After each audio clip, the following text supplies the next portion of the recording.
আজকের এই মিছিল পরবর্তী সবার উপস্থিত আছেন জেলা বিএনপির সভাপতি সংগ্রামী সদস্য অ্যাডভোকেট শাহজাহান সিরাজ উপস্থিত আছেন।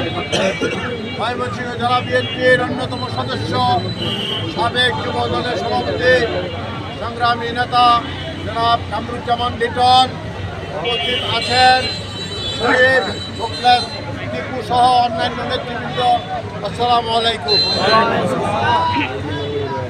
আমি প্রথমেই শ্রদ্ধাভরে স্মরণ করছি যে ছাত্র জনতার রক্তের বিনিময়ে আজকে আমরা এই বাংলাদেশকে স্বৈরাচার মুক্ত করতে পেরেছি। সেই ছাত্র জনতা ভাই যারা মারা গেছেন তাদের আত্মার মাগফিরাত কামনা করছি। তাদের সুখ সন্তপ্ত পরিবারের প্রতি সমবেদনা জানিয়ে আমার বক্তব্য শুরু করছি।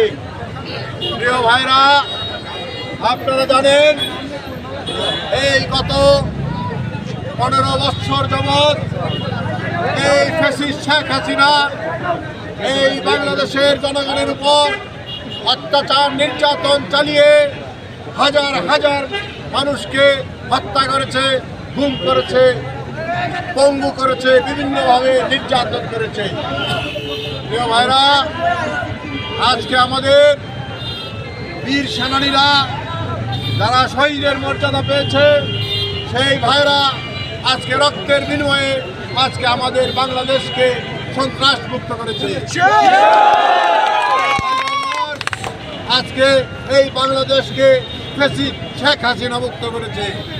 তাই আমি আমার এই ঈশ্বরগঞ্জের কৃতি সন্তান আমাদের আইডিয়াল কলেজের ছাত্র শেখ রায়হান, শেখ শাহরিয়ার, তার পিতা আব্দুল মতিন, আমাদের ঈশ্বরগঞ্জের সন্তান, আমি তার রুহের মাগফিরাত কামনা করছি। তার সুখ সম্পন্ন পরিবারের প্রতি সমবেদনা জ্ঞাপন করছি।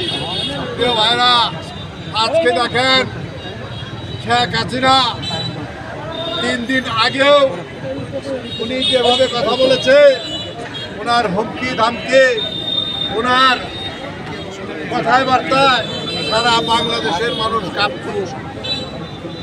আর গতকালকে উনি যাওয়ার সময় ওনার শাড়ি পরার সময় পায়।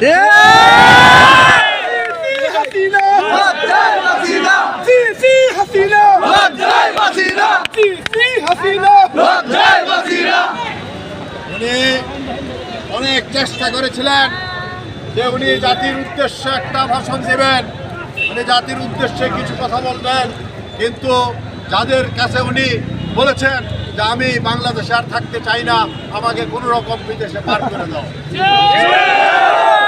বাহিনী, বিমান বাহিনী, নৌবাহিনী এবং তার যে রক্ষীরা ছিল তারা বলেছে আপনি যদি যেতে চান এই মুহূর্তে যেতে হবে, অন্যথায় তারপরেও তাকে আরো 2 ঘন্টা সময় দেওয়া হয়েছে। সে রাত্র থেকে বলতেছে আমি